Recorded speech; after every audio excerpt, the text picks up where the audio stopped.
It's hard to tell exactly what. Those guys were in the outside lane, and it was Harvick and Tony Stewart and Ryan Newman, obviously teammates there, that got together, shot Tony into the outside wall and sent Ryan down across in front of the 29 car. And Marcus Ambrose was there too and did a really nice job of staying away from the 39 and the 29. Yeah, actually, they just pushed the Office Depot Old Spice Chevrolet back to the garage area.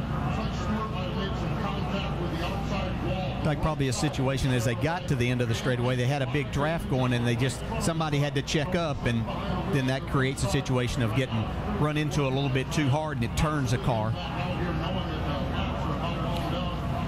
Again, the wings and the aerodynamics of these cars. You okay, buddy? Yeah.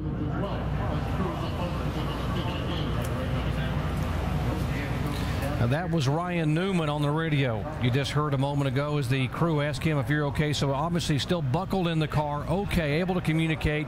And that's why NASCAR, as you said, DJ, is turning the car over as opposed to trying to get him out of the car. If he were seriously injured, they would have tried to get him out quickly and get him away. But now they can afford to turn the car over knowing he is strapped in and buckled in and okay. And you can see as they're turning this car over, it's not the first time they've done this. They have this. They've practiced these things and trying to help. But when that car lands on that top, even though these cages are really strong, it'll push that roof down, and it just makes it difficult to try to get out. And I'm sure that Ryan was communicating that again, and this is what they're doing a fantastic job. And once again, the safety of these race cars take a spill like that, and it's great to hear Ryan Newman's voice. Backwards, on its nose, on its side, on its top, over 360, down across the racetrack, on its top, onto the grass, and now being gingerly turned back over onto its wheels. I'm impressed how ginger they were able to do that. I thought they would have to flip the car over and let it land, but they did a good job of safely getting the car turned over and set back down without another kind of a big impact.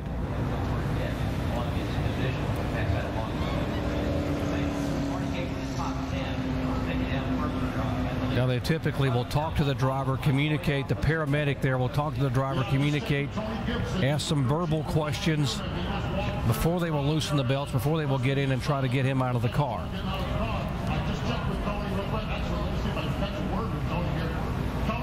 Now the question is access because of the roof of the car, even with the bars pushed down a little bit and limiting the space that the driver has to be able to get out and then get him out. This new car has more roof area, more room up there. It's got quite a few inches there over the car that we used to run, so that's a benefit. But it does get he was on that roof a long time, and it landed on its roof, so it probably knocked that thing down. So they're going to try to cut it. They're going to try to cut access there. And this is for two reasons. Obviously, the limited access and having it bent down. But typically, the protocol is you want to be able to get the driver to come straight up out of a car. Medically speaking, that's the protocol. You don't want him bending too much if you've had this kind of tumble, at least initially. Indeed, that's good news from Tony Gibson. Ryan Newman is all right. If you just joined our coverage, this is Ryan Newman, whose car somersaulted with 5 laps to go. The crew has radioed Ryan. He has said he is okay in the car. He is still in this car, buckled in, and we have the field stopped on the backstretch here at Talladega under a red flag with just 3 laps remaining. They've got a hydraulic device out there. They're going to cut the roll bars and cut this roof where they can get some really good access to Ryan.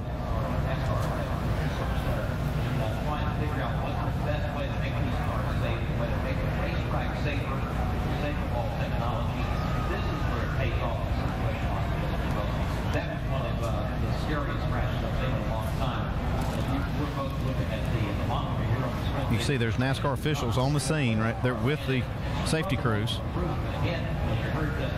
Yeah, there's a guy there that looks like he's talking to Ryan Newman as he sits there, just making sure that he's okay and understanding what is taken.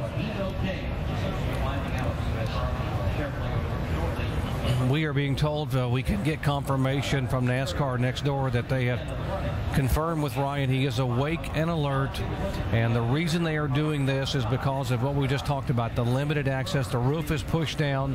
Now they're having trouble getting to Ryan, so rather than trying to squeeze him out of a narrow opening, they're going to go ahead. The car is already destroyed, so they're going to go ahead and try to pull the roof off so they can pull him out of the car without having any problems with getting him against some of this sharp metal in the narrow areas. Yeah, I think if they had some injuries they thought that were serious, that they need to get him out quickly, they would be doing a lot quicker job here. But now they're just going to be methodical, knowing that he's okay. They can be very methodical about how they take this roof off and get Ryan out of the car without causing any further injury.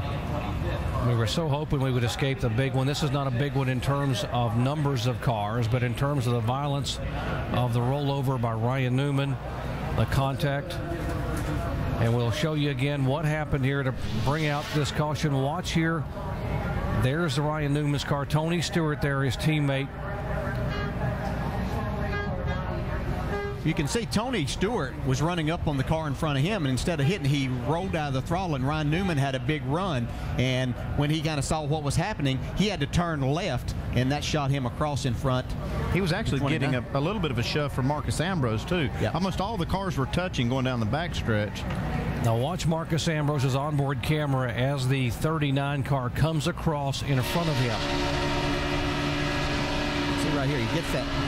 The second hit, that shot him over in front of the 29, and then when he got turned around backwards when the car lifted off. See, that bump there, that turned Tony. Wow. You can see the car up in the air down on the inside. Unbelievable. It lands upside down on the hood of the 29 car of Kevin Harvick. Now watch it as it happened in real time.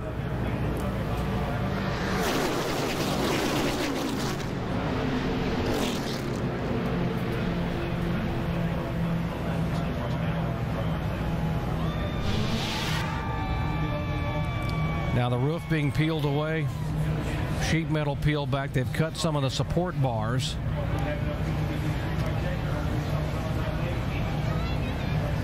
They have an area behind Talladega Speedway where they have cars that they have specifically built to train these guys to do this.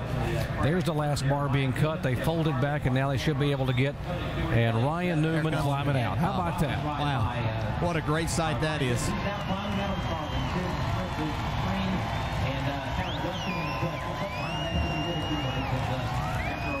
Wow, how safe are these race cars that NASCAR has these teams built now? Got a little mud on him, but otherwise none the worse for wear. That's good to see. Yeah, when you got to dust the grass off of you, and that's the worst thing, that's a pretty good day. Has been released. Ryan, first of all, from your head to your toes to your fingers, what are you feeling physically? Sore. Just really disappointed. I mean, we had this race back here in the spring and complained about cars getting airborne, and now, ironically, I'm the guy that gets upside down and have a roll bars down on top of my helmet and stuck upside down on top inside my U.S. Army Chevrolet. So it's just disappointing. I mean, I wish NASCAR would do something. It was a boring race for the fans. You know, that's not something anybody wants to see. At least I hope not. If they do, go home, because you don't belong here. And just, you know, a product of this racing and what NASCAR's put us into with this box, with these restrictor plates, with these types of cars, you know, with the yellow line, with no bump draft and no passing. And drivers used to be able to respect each other and race around each other. Richard Petty, David Pearson, Bobby Allison, all those guys have always done that. And I guess they don't think much of us anymore. Ryan, when you were upside down, you didn't respond to your team right away. Can you take us through those moments? No, it knocked the antenna off the car. When they rolled the car back over, the antenna wire connected, and I criticized what was going on, but it just is no fun. I mean, it's disappointing. There's no good part of it. I mean, it's not a good race for the fans, and that's the bottom line. So we're trying to service as the fans, and you know, they can stand up and cheer when there's 3 to go with a green-white checker, but that's not racing. It's supposed to be racing all day long, and I think we've lost a little bit of that luster. Ryan, what was it like to walk back here in the medical center and see your wife, Chrissy? We talked about it before the race. I'm just glad to see her. I mean, it's emotional, just like we talked about, but it's not the way I wanted to see her after the race. And you know, just got to thank Butler Build, Simpson Race Products, all the people, all the guys at the shop, that, you know, Hendrick Chassis, what they do to make the race cars safer. When I had the roll cage landing on my head, I was a little worried, and you know, I was happy to be able to walk out of that in a roundabout way. Ryan, we're really glad he's with us. He's okay, Doc.